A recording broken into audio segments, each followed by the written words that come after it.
2025 ခုနှစ်ဇန်နဝါရီလအထိမြန်မာနိုင်ငံရဲ့ social media အသုံးပြုသူရေအတွက်က 19.6 တန်းရှိနေပြီးတော့ဒါကနိုင်ငံစုစုပေါင်းလူဦးရေရဲ့ 35.9 ရာခိုင်နှုန်းဖြစ်ပါတယ်။ဒီအတွက်ကအရင်နှစ်နဲ့နှိုင်းယှဉ်မယ်ဆိုရင် 1.1 တ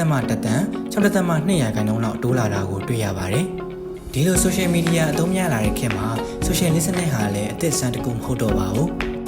social media ဟာကျေပြန့်တဲ့အတွက် brand နဲ့ပတ်သက်ပြီးတော့ customer တွေကဘယ်လိုနေရာတွေမှာဘယ်လိုပြောဆိုနေကြရဲဆိုတာကို view site လေ့လာဖို့လည်းလိုအပ်လာပါတယ်။ product ကိုကြော်ညာတဲ့နေရာမှာလည်း visual ဆွဲဆောင်တာကပါရပါမယ်။အခုနောက်ပိုင်း social media အသုံးပြုသူတွေဟာသူတို့အတွက် online ပေါ်မှာ trend ဖြစ်တဲ့အရာတွေကခဏတာပျော်ရွှင်မှုလိုပဲသတ်မှတ်လာကြပါတယ်။ဒါဟာထူးဆန်းတဲ့အရာတော့မဟုတ်ပေမဲ့သူတို့စိတ်ဝင်စားတဲ့ product ပေါ်မှာတော့အများကြီးသက်ရောက်မှုရှိလာပါတယ်။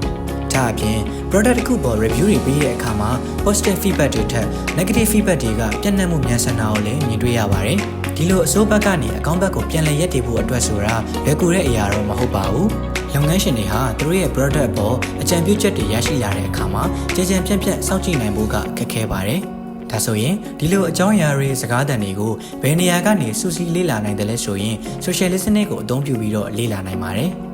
လုပ်ငန်းတွေမှာဘယ်လုပ်ငန်းတွေက social listening ကိုအသုံးပြုသင့်တယ်လဲ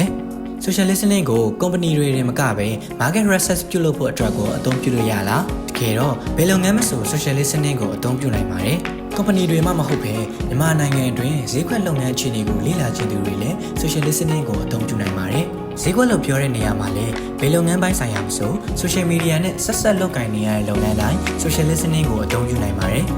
ဈေးကွက်အတွင်းမှာဖြစ်ပေါ်နေကြအခြေအနေတွေဖြစ်တဲ့ customer တွေရဲ့ပြောဆိုချက်တွေဟာ product ကိုအစိုးပြောတာကနေအကောင့်တွေပြန်လည်ပြောဆိုဖို့အထိကို social listening ကိုအသုံးပြုပြီးတော့အခြေအနေကိုပြောင်းလဲဖို့လိုအပ်ပါတယ်။ Magnify မြန်မာရဲ့ social listening နဲ့ media monitoring tool ဟာမြန်မာဘာသာစကားကိုအဓိကအခြေခံတဲ့ AI technology ကိုအသုံးပြုထားတဲ့အတွက်ရှုပ်ထွေးတဲ့မြန်မာဝါဟာရတွေကိုဖြည့်ရှင်းပေးနိုင်ပါတယ်။ social listening ဟာဆိုရင် social media တနေရာထဲမှာတင်ထားတဲ့ product အခြေအနေတွေကိုတစုတစည်းလေ့လာနိုင်တဲ့အတွက်အချိန်ကုန်လူပင်ပန်းခြင်းကိုလည်းသက်သာစေပါတယ်။ဒါအပြင်ကိုယ်နဲ့လုပ်ငန်းတူပြန်ဘက်လုပ်ငန်းတွေရဲ့အခြေအနေနဲ့ social media ပေါ်မှာပြုလုပ်နေတဲ့လုပ်ဆောင်ချက်တွေကိုလေ့လာနိုင်တဲ့အတွက် business strategy ချမှတ်ရန်အတွက်လည်းများစွာအထောက်အကူပြုပါတယ်။အခုလိုလုပ်ငန်းတိုင်းအတွက်အသုံးဝင်တဲ့ social listening tool ကိုအသေးစိတ်သိရှိလိုပါက www.magnifymyanmar.com ကနေပြီးတော့ဝင်ရောက်ကြည့်ရှုလေ့လာနိုင်ပါတယ်။